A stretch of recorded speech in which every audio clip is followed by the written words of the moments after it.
Olá, tudo bem, pessoal? Então, meu nome é Ciliane, sou psicóloga.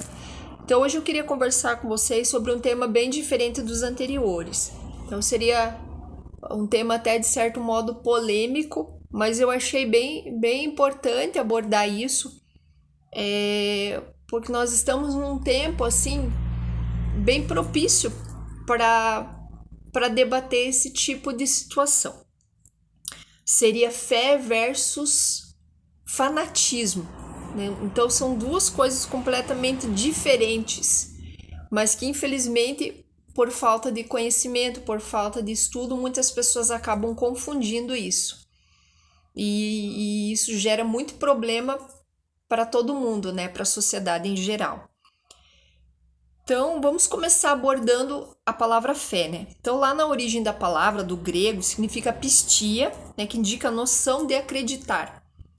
E do latim seria fides, que remete para uma atitude de fidelidade. Então, lá no grego, então, quando fala em noção de acreditar, nós precisamos, claro que, ter conhecimento de alguma coisa para que nós possamos passar a acreditar. Então, nós precisamos estudar, nós precisamos adquirir esse conhecimento para que nós depois unamos esse conhecimento a nossas questões interiores, né, ao nosso conteúdo interior, para que haja uma identificação e nós passemos a acreditar e trazer isso para a minha vida, para eu poder colocar em prática. E depois nós passamos a ser fiéis, né? Como diz aqui no significado em latim, né? Remete para uma atitude de fidelidade. Então eu passo a ser fiel àquilo que eu acredito. Por quê? Porque eu conheço aquilo. Então, como vocês podem observar, a fé, ela tem tudo a ver com racionalidade, discernimento. Então, a fé não tem nada a ver com fanatismo. Então, o fanatismo, ele é bem diferente. Então, é bem interessante também pensar na fé como algo que traz benefício para a minha vida. Quando eu creio em algo, né? Vamos dizer assim, vamos falar tanto da religião como a questão política, né, uma corrente filosófica, isso traz um sentido para a minha vida. Então, isso traz uma referência para que eu possa utilizar aquilo para aplicar na minha vida, né? E eu passar a ter uma atitude com conteúdos morais, éticos, que vão fazer com que eu, na sociedade, eu possa somar com alguma coisa, né? Que eu possa contribuir de alguma forma. Porque você já pensou, se você está na neutralidade, eu vou seguir as verdades, entre aspas, por aí, né? De acordo com as minhas necessidades. Isso eu particularmente considero isso totalmente antiético e imoral. Então nós precisamos acreditar em algo. Nós precisamos ter um sentido para a nossa vida, certo? Então, como vocês puderam ver, na verdade, essa fé, ela não está relacionada só à religião, mas também a doutrinas políticas, tanto quanto também correntes filosóficas, certo? Às vezes as três até estão interligadas. Até eu acho legal citar aqui, tem uma encíclica do Papa João Paulo II, né? Que fala da fé e a razão. Então, ele considera que elas constituem como duas asas pelas quais o espírito humano se eleva para a contemplação da verdade. Então, isso também confirma a ideia de que, de fato, a fé ela vem da nossa racionalidade. Então, ela é considerada também uma das 3 virtudes teologais, certo? Que seria lá fé, amor e caridade. Ou melhor, fé, amor e esperança, certo? Daí lá, na Bíblia, no caso, o amor é considerado a mais importante das 3, né? Das 3 virtudes teologais. Só que hoje nós vamos falar só sobre a fé. Então, seria até interessante depois, posteriormente, conversar sobre essas 3 virtudes teologais, que eu acho super legal. Então, por mais que eu seja psicóloga, eu acho bem interessante nós também conversarmos sobre essas questões pelo seguinte, porque a fé e o fanatismo, vamos dizer assim, elas estão impregnadas na nossa sociedade. Então, nós precisamos também ter uma visão psicológica nesse sentido. Nós precisamos conversar sobre isso também, né? Porque por mais que lá no consultório nós precisemos respeitar o nosso código de ética, não induzir o paciente a uma crença religiosa e nem a uma visão política, né? Isso é muito claro e eu procuro seguir isso fielmente. No entanto, nós precisamos ter ciência de que isso está na sociedade, nós precisamos conversar sobre isso, né? Conversando sobre isso, nós estamos aqui justamente abrindo a possibilidade para entender melhor isso, certo? Então agora vamos falar sobre o fanatismo. Então o fanatismo, ao contrário da fé, ele, até o próprio nome já diz, né, na origem da palavra ali. Então, essa palavra ela teve origem em 1796, né, a origem latina no caso, né, que significa fanáticos, né, que vem da palavra fanum também, que significa louco, entusiasta, inspirado por algum deus. Então, isso nos faz pensar que tem tudo a ver com idolatria também, né? Então, é bem complicado porque aí nós percebemos claramente a contradição que existe entre fé e fanatismo. Então, diferente da fé, o fanatismo, ele tem cunho sentimental. Então, nós acabamos caindo nessa armadilha do fanatismo quando nós não usamos da nossa racionalidade e passamos, por exemplo, a ser seguidores, de forma obsessiva, ter uma admiração, né, por alguma doutrina, alguma religião, alguma ideia, alguma corrente filosófica, alguma pessoa, sem ter noção de que sem ter um estudo aprofundado para que eu possa fazer uso da minha racionalidade para posteriormente eu seguir, né, essa doutrina, essa pessoa, enfim. Então, eu não faço uso do meu discernimento. Então, eu estou fazendo isso de forma, digamos, às cegas, né? Então, isso é muito prejudicial, tanto para você mesmo, tanto quanto para a tua família e para a sociedade em geral, porque você vai estar contribuindo de uma forma negativa, você não vai estar somando, porque você vai estar contribuindo para que na sociedade não se propague algo que vá trazer coerência para a sociedade, exemplos bons para a sociedade, mas vai ter como frutos a anarquia, prejuízos morais, enfim. E também tem uma outra origem que é do francês, né, que significa fanatisme, que significa também excessivo zelo religioso, que também nós podemos complementar com correntes filosóficas, enfim, ideologias políticas, né? Enfim, da mesma forma. Então é muito complicado. Então nós podemos pensar que tanto o fanatismo quanto a fé, eles estão presentes em todos esses segmentos. Então, vou colocar um exemplo aqui, tá? Então, no cristianismo,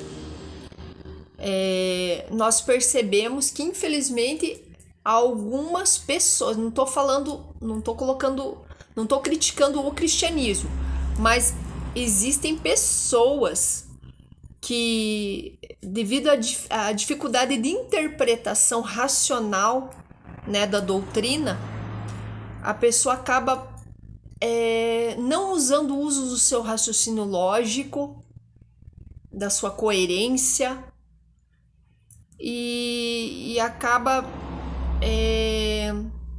se envolvendo emocionalmente. Às vezes, por exemplo, a pessoa ela nem procura ter conhecimento teológico, por exemplo, sobre a doutrina cristã.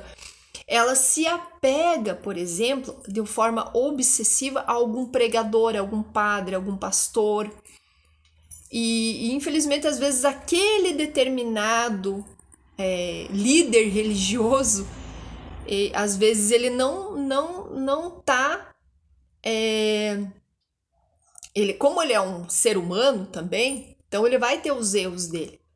Então nós não podemos seguir a pessoa, nós precisamos ter noção de que ele é um instrumento, né, de Deus, né, em alguns momentos, mas ele pode errar. Então nós não podemos seguir de forma obsessiva, de forma a quase que idolatrando aquela figura. Porque o que vai acontecer? Se um dia você encontrar e por acaso você perceber essa pessoa fazendo algo errado, vai ser a maior decepção para a tua vida. Então, você precisa ser fiel àquela doutrina, né? Aquela ideia, mas não a pessoa, porque as pessoas erram o tempo todo. Então, elas têm o humano, né? Nós temos essa dificuldade, nossas fragilidades. Então, nós temos as nossas quedas, né, morais, vamos dizer assim. E da mesma forma, algumas correntes filosóficas não são perfeitas também. Então, e a maneira de se interpretar o cristianismo, às vezes ela pode ter algumas falhas ali, né? Então, nós precisamos buscar essa verdade de uma maneira muito racional, tendo também aguçado o nosso senso crítico, né? Certo? E então é muito complicado nós nos apegarmos excessivamente a uma doutrina baseada no sentimentalismo. Eu fui, por exemplo, naquela igreja eu fiquei arrepiada. Um exemplo, né? Eu tive uma sensação tal. Claro, não vou dizer para você que de repente você não sinta a presença de Deus, né, em alguma situação. Não posso tirar esse teu mérito, mas você não pode ficar apegado a isso, né? Você precisa ter o uso da racionalidade. Então você precisa unir, né, a tua fé e ver se aquilo que você sente tem coerência com aquilo que é verdadeiramente racional, aquilo que realmente é real. Então nós precisamos ter esse discernimento, essa coerência. E o problema é que muita gente fanática acaba levando outros, né? Acaba de forma, que nem fala aqui, louco entusiasta. O problema é que o entusiasta, ele vai com tanta alegria, com tanta fervorosidade naquela... Ele acaba sendo convincente, né? E acaba levando outros com ele para esse mesmo fanatismo. Então é bem complicado, gente. Então, mas assim, eu até me apoio ali na questão da doutrina cristã, que tem muita coisa boa na doutrina cristã, né? A árvore é reconhecida pelos frutos. Então, é algo que eu carrego para minha vida. Nós precisamos observar os frutos, tá? Por exemplo, um partido político, né? Aquele partido político.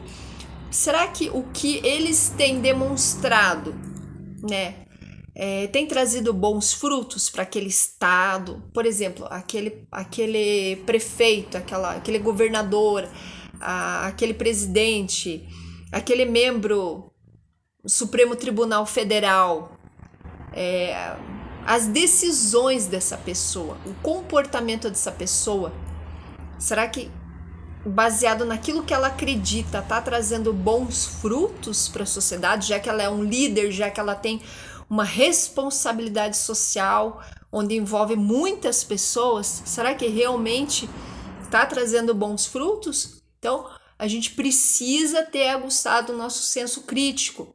A gente não pode, que nem o pessoal fica chamando de boi, enfim, a boiada. Então, vamos analisar tudo isso. Será que eu estou sendo um boi ou não? Será que de repente aqueles que não entendem aquilo que eu acredito também, porque eu tenho o direito de acreditar, né?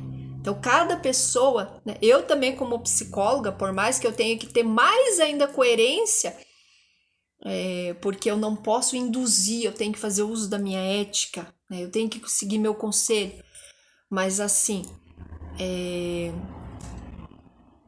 eu não posso de forma alguma induzir outras pessoas a acreditarem no que eu acredito. Mas o que eu acho bonito é justamente cada qual fazer uso do seu raciocínio lógico, do seu senso crítico e buscar essa identificação dentro de si mesmo e passar a ter uma ideia, escolher um sentido para a sua vida. Então, quando nós acreditamos em algo, quando nós buscamos acreditar numa corrente filosófica, numa religião, num partido político, e eu aplico aquilo para minha vida e trago benefícios para minha vida e passo a ser um ser na sociedade onde eu vou somar com aquilo que eu acredito, porque aquilo faz parte da minha vida, eu vou somar, né? Então, é muito melhor do que eu ser uma pessoa que não acredita em nada, que eu sou neutro. Então, quando eu creio em algo, quando eu tenho um sentido para minha vida e passo a colocar isso em prática e acabo percebendo bons frutos, tanto para mim quanto para a sociedade, eu passo a ser um exemplo a ser seguido, né? Porque aquilo traz benefícios. Então é muito melhor do que eu ser uma pessoa neutra. Então pensa nisso. Então é muito importante você escolher um sentido para a tua vida, e o sentido da tua vida é baseado no conhecimento. Você precisa conhecer, você precisa estudar para você já desde jovem, desde criança, desde adolescente, você já passar a buscar um sentido para a tua vida. Dentro daquilo que você passa a acreditar e a ser fiel e a colocar em prática e produzir frutos para a sociedade. Tá certo? Então esse é meu recado de hoje. O vídeo ficou longo, peço perdão, mas pensem nisso, né? Mais do que nunca, eu tô aqui, ó, nunca para induzir ninguém, mas justamente para fazer o contrário, para tentar despertar o senso crítico, né? Para que você por si mesmo possa ter o seu próprio modo de pensar naquilo que é realmente coerente, naquilo que realmente vai dar bons frutos para você e para a sociedade, beleza? Então fiquem com Deus, muito obrigada, gente. E passem para frente, né? Se vocês puderem, dá uma forcinha para mim aí, tá? Fiquem com Deus, um beijo.